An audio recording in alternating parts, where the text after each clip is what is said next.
આપણે ત્યાં જે રાજભોગની અંદર ખીલોના પધરાવીએ છીએ, આપણે ખંડપાટ સીડી ચોકી લાગે, ખીલોના પધરાવીએ, ગાય મોર પોપટ, તો એ બધું આપણે પધરાવીએ છીએ, એમાં એ જ ભાવના કરીએ જ ને આપણે. ગાય છે ભક્તિનું સ્વરૂપ છે, આ મારી ભક્તિ છે, એનાથી રમો, પસંદ પડે તો રમો, ના પડે તો ફેંકી દો. બધી વસ્તુ ભાવાત્મક છે. અમે બધા ઘણા સંતોને એને મળતા હોય ને, એટલે હવે તો બધે અનકોટ થવા માંડ્યા. હવે તો બધા અનકોટ થાય, આનંદ, બધે આનંદ આનંદ છે. નહીં તો ખરેખર અન્નકૂટની ભાવના શું છે કે જે ગિરાજ ધારણ કરે એ અન્નકૂટ આરો, બરોબર ને? આ ભાવ છે. પણ હવે તો બધે અન્નકૂટ થાય છે. તો એ બીજા દેવી દેવતાને હસવું આવતું હોય છે કે મારી સામે હું અન્નકૂટ થાય છે, પણ હવે શું થાય, ભાવના છે બધા એને કરે છે. તો પણ અન્નકૂટ એ બધું એ બધા અમારી ચર્ચા ચાલતી હતી ને, એટલે મેં એમને કહ્યું કે અમારે ત્યાં છે ને કોઈ વસ્તુ એ કઈ આટલો મોટો અન્નકૂટ હોય, એમાં દૂધઘર હોય, અનસકડી હોય, સકડી હોય, એ બધો ક્રમ હોય ને, એમાં ક્યાંય એકેય વસ્તુ નકામી કે ખોટી ના હોય, ભાવ વગર એમને મૂકી ના દીધી હોય. જેમ આપણે કહીએ ને બધું સાજી દીધું, એમ ના હોય. આપણે અહીંયા રીતના પુસ્તકમાં જે લખેલું છે ને, એ બધું એ ઠાકોરજીની રીત ને પ્રીતનું ધ્યાન રાખીને આપણા આચાર્યોએ સેવા પ્રકાર તૈયાર કર્યો. ને સેવા પ્રકારમાં જે સામગ્રી લખેલી છે ને, બધાની એવી ભાવ છે. એ ભાવ વગર ભાતનો ઢગલો નથી થતો. એ બધી ભાવાત્મક જ છે. આખો અન્નકૂટ છે કે વ્રજવાસીઓએ એટલો અન્નનો કોટ કર્યો હતો, એ ઢગલો કરી દીધો હતો. તો અન્નકૂટ તો વ્રજવાસી કરી શકે, આપણે શું કરીએ? અન્નકૂટ તો એ ધરાવી શકે. આપણે તો આપણાથી જે યથાશક્તિ કે મારે પ્રભુ સામગ્રી આટલી ધરવાની મારી શ્રેવડ છે. એટલે ઠાકોરજી છે ને એ કોઈ દૂધઘરના કે અંસકડીના નથી થઈ જતા. આપણી તેવડ નથી એને ધરી શકવાની. કાલે ધરો એટલે કાલે આરોગ્ય. તો સકડી આજ્ઞા લઈ લ્યો, સકડી ધરવા માંડો એટલે કાલે આરોગ છે. ઠાકોરજીમાં કઈ થોડી કઈ ઓલું હોય. એટલે એવી ભાવના ઠાકોરજીમાં ન વિચારવી કે માર્ગને આપણે સંભાળીએ નિષ્ઠાપૂર્વક, પ્રામાણિકતાથી, કે માર્ગના અનુયાયી બનીએ, એક સાચા વૈષ્ણવ બનીએ, અને જે મહાપ્રભુજીની વાણી છે એને સમજવાનો, એને જાણવાનો અને જીવનમાં ઉતારવાનો પ્રયત્ન રાખીએ, એટલું જરૂરી છે. જ્ઞાની ના થાય તો ચાલશે, કદાચ બધા ગ્રંથો ના ભણીએ તો એ ચાલશે, પણ શ્રી મહાપ્રભુજીનો ભાવ, મહાપ્રભુજીનું હૃદય, મહાપ્રભુજીનો વિચાર ખાલી સમજાઈ જાય ને એટલે બહુ મોટી વાત છે. પુષ્ટિ માર્ગની દ્રષ્ટિએ અહીંયા ભાવની મુખ્યતા છે, સ્નેહની મુખ્યતા છે. જો એ આચાર્ય ચરણોના ભાવ, જો એ વ્રજભક્તોનો ભાવ, જો એ ગોપીજનોનો ભાવ, જે આ બધા સ્વામીજીઓનો ભાવ, એ બધા ભાવ સમજાઈ જાય ને એ હૃદયમાં આપણે ઉતારીને સેવા સ્મરણમાં લાગી જઈએ, તો પછી આ આખું વિશ્વ અલગ છે. એનો ભાવ વિશ્વ આખું અલગ છે. એ આનંદ અલગ છે આખો. એને દુનિયા આ લૌકિક સાથે કઈ લેવા દેવા નથી. એની મજા અલગ છે. એ તમને અલૌકિક આનંદના સાગરમાં ડૂબાડે. પણ આપણે છપછપિયામાં બીક લાગે કે વરી વયા જા હું ઊંડા, તો ભય, એક માણસને ભય હોય, ભક્તિનો ભય લાગે. એક તો ભયથી ભક્તિ કરે જ ને, પાછો ભક્તિનો ભય. પેલા તો ભયની જ ભક્તિ છે. આજ માણસને બીક લાગે. કાંઈ ના હોય એને તો ઘણી જાતની બીક હોય, પણ બધું હોય ને એને બીક હોય. એને બીક ઈ હોય કે આ બધું એમને એમ રહે. જેની પાસે બધું હોય ને, ખૂબ સંપત્તિ વાળો હોય, પરિવાર વાળો હોય, મિલકત વાળો હોય, એને ભય સતત એમ લાગ્યા રાખે કે આ બધું એમને એમ રહે. જેની પાસે ભય તો જાત જાતના છે, જાત જાતના ભય તો રેવાય. એને લીધે માણસ ભક્તિ કરે, અને ભક્તિમાં વધારે કરવા માંડે ને પછી પાછો ભય થાય. પછી ભય એવો થાય કે હું ભગવાનનો જ થઈ જઈશ ને દુનિયાના કામનો નહીં રહું તો. એ ભય છે ને એ પાછી બ્રેક મરાવી દે, એ આગળ જતા અટકાવી દે. જેવો ઓલો એકદમ પ્રવૃત્ત થઈ ગયો હોય ને, એકદમ કરવા માંડે સેવા, સ્મરણ, સત્સંગ બધું સમર્પિત જીવન જીવવા માંડ્યો હોય, આ તે એ પછી ઠાકોરજી જ કરાવે એવું. એટલે એના ટૂંકમાં એનો જે પોતાનામાં અહંકાર કે આશ્રય હોય ને એ છૂટે, એટલે કરાવે ઠાકોર. એનો એ અહંકારે છૂટી જાય કે આ બધું હું કરું. એક નિસાધનતાનો ભાવ હૃદયમાં જાગે, અને બસ જો એ નિસાધનતાનો ભાવ દીનતાપૂર્વક જાગી ગયો તો ઠાકોરજી બહુ નજીક છે, પછી ઠાકોરજી બહુ દૂર નથી. એ તકલીફ એ જ છે કે સૂક્ષ્મ ક્રમમાં પણ આવા અહંકાર આપણને આવતા રહેતા હોય, કોઈ વસ્તુના, આપણા દેહના, આપણી ઇન્દ્રિયોના, આપણી જ્ઞાનના, બુદ્ધિના, અપરસના, સંપત્તિના, આપણા ધનના, આપણા પુત્રાદિકના, એવા બધા ઝીણા અહંકાર આપણને રોજે રોજ સેવા સ્મરણમાં નડ્યા રાખતા હોય. એને લીધે જે જે ધાયરી અસર થવી જોઈએ ને એ અસર ના થાય, જે પ્રમાણે કામ થવું જોઈએ એ પ્રમાણે કામ ના થાય, ને રિઝલ્ટ પછી આવે નહીં. પછી એમ થાય કે આટલા વર્ષ થઈ ગયા સેવા કરું તો ભગવાન તો હાવ જોતા જ નથી, ભગવાન તો કઈ વિચારતા જ નથી ભગવાન. અને ઘણી જગ્યાએ એનો જ ભાવ હોય, ઉત્કટતા જ ના હોય, તત્પરતા જ ના હોય. ના ના, આપણી સામે હું ઠાકોરજી જોવે, આપણી એવી ક્યાં લાયકાત છે. એટલે અતિશય હિંતા ના હોવી જોઈએ, અહંકાર ના હોવો જોઈએ. પુષ્ટિ માર્ગમાં છે ત્યાં આપણે એમ કહીએ કે આપણે તો અતિશય પાપી છીએ, પામર છે, તો એ ના હોય. વૈષ્ણવ કોઈ દિવસ પાપીઓ ના હોય, વૈષ્ણવ કોઈ દિવસ પામર ના હોય, તો એ વૈષ્ણવ જ ના થયા હોય. એટલે જેની વિશેષતા છે એનું મહત્વ સમજો. અતિશય હિંતા નકામ. દીનતા આવી તો એ તો કૃપાની વાત છે. દીનતા ખરેખર સાચા સ્વરૂપમાં દીનતા જાગે ને એ તો ખરેખર કૃપા હોય તો થાય, પણ બાકી તો હિંતા ને અહંતા આ વધારે જોવા મળે. તો પુષ્ટિ માર્ગ છે એ તો બેની વચ્ચેનો બેલેન્સનો માર્ગ છે. અહીંયા હિંતા ના હોવી જોઈએ, અતિશય હીનપણું કે ના ના મારાથી કાંઈ ન થાય, હું તો આવો છું એવું ના ચાલે. અતિશય અહંતા ના ચાલે, અહંકારે ન ચાલે કે હું જ બધું કરું છું. એવો નિસાધનતાનો ભાવ જરૂરી છે. કારણ કે આપ શ્રી આચાર્ય ચરણ આજ્ઞા કરે છે કે આજે ગોકુલમાં પ્રાગટ્ય થયું છે ઠાકોરજીનું એ કયું સ્વરૂપ છે? તો કે નિસાધન ફલાત્માએ પ્રાદુર્ભૂયોસ્તિ ગોકુલે, કે જે નિસાધન જનોના ઉદ્ધાર કરવા વાળા છે, નિસાધન જનોના મનોરથ પૂરા કરવા વાળા છે, નિસાધન જનોને ફલ આપવા વાળા છે, એ પ્રભુનું પ્રાગટ્ય અહીંયા ગોકુલમાં થયું છે. અને એ નંદનંદન એ અહીંયા નંદ મહોત્સવ થાય છે એનો ગોકુલમાં. જે નંદ મહોત્સવ થાય છે એ એના માટે થાય છે કે હવે આ જે પુષ્ટિ જીવોના પ્રભુ છે એ પધાર્યા, હવે એના મનોરથ પૂરા થશે, એના માટેનું એની પ્રાગટ્ય છે. અને કલિયુગમાં પણ ફરી પાછું એ જ પ્રાગટ્ય કઈ રીતે થયું? તો કે શ્રી મહાપ્રભુજીને કારણે થયું. ને અહીંયા આખું અલગ છે બધું. કલિયુગમાં આખો મૂળ ભગવાનનો અતિશય ચેન્જ છે. અહીંયા તો માત્ર ને માત્ર આનંદ જ કરવો છે. અહીંયા તો જો ઓલા યવનની સેના આવે તો આપ ટોટના ઘને પધારી જાય શ્રીનાથજી.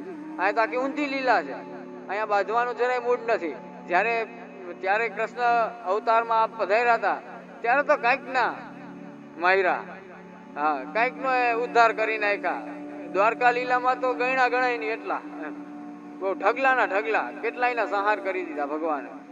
પણ અત્યારે પ્રભુ શ્રીનાથજી સ્વરૂપે મહાપ્રભુજી માટે પધાર્યા જ ને. મહાપ્રભુજીના ઠાકોરજી છે શ્રીનાથજી, અને મહાપ્રભુજી માટે જ આપે પધાર્યા. આપનું પ્રાગટ્ય ચંપારણમાં થયું અને શ્રીનાથજીનું પ્રાગટ્ય ત્યાં ગિરાજજીની કંદરામાંથી થયું.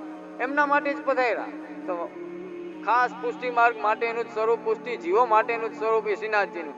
એ શ્રીનાથજી આજ્ઞા કરી દે કે અત્યારે તો માત્ર ને માત્ર એ પુષ્ટિ રસનો આનંદ જ લેવડાવો છે, બીજું કાંઈ નહીં. અત્યારે કોઈ પૂતના નથી આવતી, અત્યારે કોઈ અઘાસુર બકાસુર કેવા કોઈ નથી આવતા, અત્યારે એ કઈ નથી. ન કદાચ આવે તોય ભગવાન એવી લીલા બતાડે છે કે અત્યારે એ કઈ કરવું નથી, માથાકૂટ તો આપ પધારી જાય છે બીજે. એ સ્વરૂપ છે. માત્ર ને માત્ર આનંદ કરવા માટે શ્રીનાથજીનું શ્રીજીનું પ્રાગટ્ય કલિયુગમાં થયું છે. ત્યારે તો હજી પરિશ્રમ એ ભક્તોને હતો, ઠાકોરજીને હતો કે કોઈક કંઈક આવે વળી ઠાકોરજીને હેરાન કરે. ઠાકોરજીનું બગાડી તો શું શકે, ભગવાન છે, પણ વળી કંઈક આવે અને પરિશ્રમ આપે. એ જોઈને નંદરાજી યશોદાજી વ્રજભક્તો દુઃખી થાય. કરર આવો અસુર મારા બાળકની પાછળ પડી ગયો છે, આવી રાક્ષસી પૂતના મારા બાળકની પાછળ પડી ગઈ છે, એવા બધા ભાવ હતા ને, એ દુઃખ થતું એમને. તો એમને પણ અત્યારે એ કઈ ના થાય. અત્યારે આપણે ત્યાં જે જુઓ ઠાકોરજીનો ક્રમ છે ને પૂછતાવાનો, એમાં આપણે એ ભાવના કરીએ છીએ કે મારા પ્રભુ છે ને એ બાળક છે, મારા પ્રભુ એ બાળક છે. એટલે બાળક એ ભાવથી તમારા ઉપર પધરાવે કે એને કોઈ જાતનો પરિશ્રમ ના પડી જાય. આજે બીજાને ત્યાં પધારે તો એને કાંઈ પરિશ્રમ ન પડી જાય. એટલે આપણે ત્યાં આચાર્યોના બે પ્રકાર છે. શ્રી ગુસાઈજીનો પ્રકાર છે પુષ્ટ કરાવવાનો સ્વરૂપને, એમાં ભગવદ આવિર્ભાવ કે પુરુષોત્તમ આવિર્ભાવ થાય, ને એક શ્રી હરિરાય ચરણનો પ્રકાર. તો શ્રી હરિરાય ચરણનો પ્રકાર પ્રાય બધા કરતા હોય. તો શ્રી હરિરાય ચરણના પ્રકારમાં ઠાકોરજીને પુષ્ટ કરીએ ત્યારે એવી ભાવના કરવામાં આવે છે કે જેવી રીતે સારસ્વત કલ્પમાં ઠાકોરજીએ પૂતનાને મારી, પછી આટલી મોટી રાક્ષસીનું વર્ણન છે, એની ઉપર નાનકડા એવા ઠાકોરજી બિરાજતા હતા. બધા વ્રજભક્તો દોડીને આવી ગયા, અરે આપણા કનૈયાને શું થયું કરીને ગોદમાં પધરાવી લીધા. અને ડરી ગયા હતા, ગભરાઈ ગયા હતા બધા કે આ રાક્ષસીએ શું કરી દીધું. પછી સ્નાન કરાવ્યા ગોમૂત્રથી. જે પૂતના કવચમાં આખો પ્રકાર આપણે ત્યાં છે ભાગવતજી અંતર્ગત 10મા સ્કંદમાં યશોદા રોહિણીભ્યામ તાહસમ બાલસ્ય સર્વતઃ રક્ષામ વિદધરવિ સંયોગો પુછ ભ્રમણાદિ ગૌમૂત્રેણ સ્નાપયિત્વા પુનર્ગોરજ સાર્વકમ રક્ષામ ચક્રસ્ય સકૃતા દ્વાદશાંગેષુ નામભી. પછી નામાચરણ બધાયનું થાય. તો એ જે પૂતના કવચ ધારણ કરાવ્યું ઠાકોરજીને, એક એક જગ્યાએ ન્યાસ કરાવ્યો, એ ન્યાસ છે ને વ્રજભક્તોએ ત્યારે કરાવ્યો હતો. એ જ ભાવથી ન્યાસ એ દરેક બાલક ઠાકોરજી પુષ્ટ કરાવે ને ત્યારે કરે, એક એક શ્રીઅંગમાં આડીને, કે મારા પ્રભુને ક્યાંય પરિશ્રમ ના પડે. જેમ મેં તમને પહેલા કહ્યું ને કે મર્યાદા મંદિરના ક્રમમાં શું છે, બધા દેવી દેવતાઓને કે એમને કોઈ વિનંતી કરે, તમારા દરવાજે કોઈ આવે, એના દુઃખ દૂર કરજો, એની રક્ષા કરજો, એનું પોષણ કરજો, એનું પાલન કરજો, એને જે માગે એ આપજો. એ બધું એવા શ્લોક છે. અહીંયા આખું ઊંધું છે. અહીંયા ઠાકોરજી પુષ્ટ થાય છે એટલે એવી વિનંતી કરવામાં આવે છે કે પ્રભુ આપ પધારશો, ત્યાં આપને પરિશ્રમ પડી જશે તો શું કરશો? તો એના માટે એ ન્યાસ ધારણ કરવામાં આવે છે કે ઠાકોરજીને ક્યાંય પરિશ્રમ ના પડે મારા પ્રભુને. કારણ કે મહાપ્રભુજીએ જેને જેને ઠાકોરજી પધરાવી દીધા, બ્રહ્મસંબંધ આપીને સેવાની આજ્ઞા કરી, બધાને એમ આજ્ઞા કરી કે ये મેરો સર્વસ્વ તોકું પધરાઈ રહ્યો, તું તેરો સર્વસ્વ જાણી કે સેવા કરી. એવી જ આજ્ઞા કરી છે ને બધા.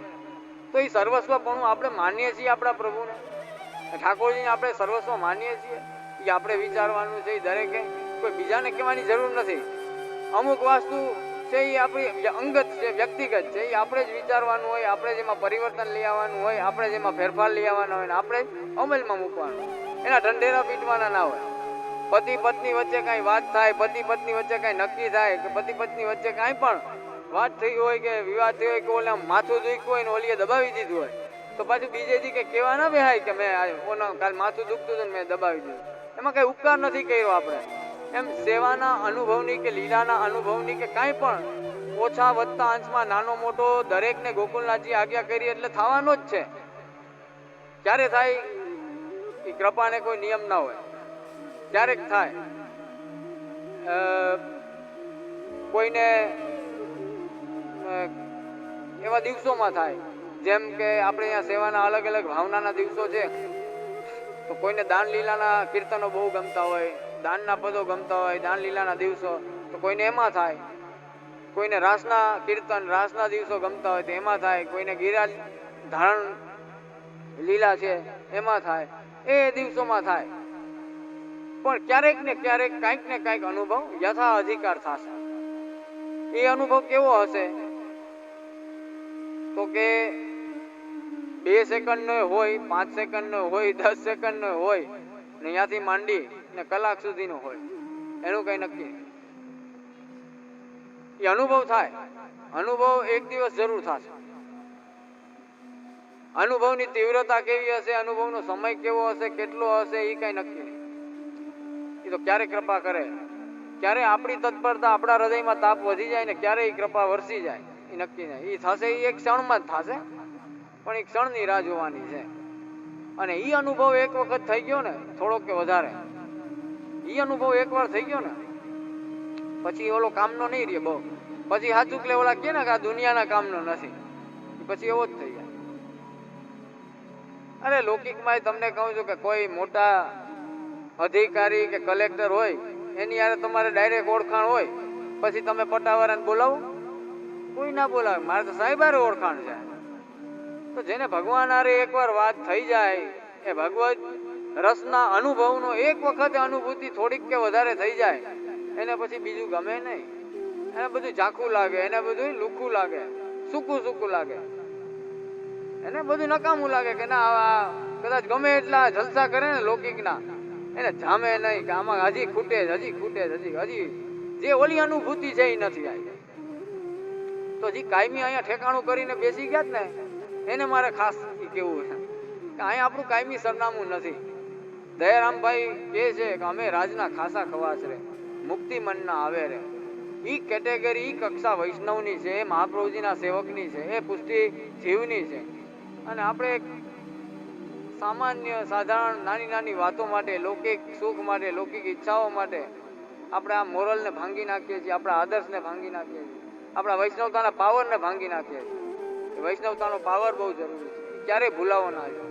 તો આ કંઠી, આ બ્રહ્મસંબંધ બધું જો કેવું ખીલવા માંડે, અંદરથી આપણને એમ થાય કે ના, હું વૈષ્ણવ છું, હું દાસ છું, હું સેવક છું, અને મારો ધર્મ છે સેવા કરવાનો.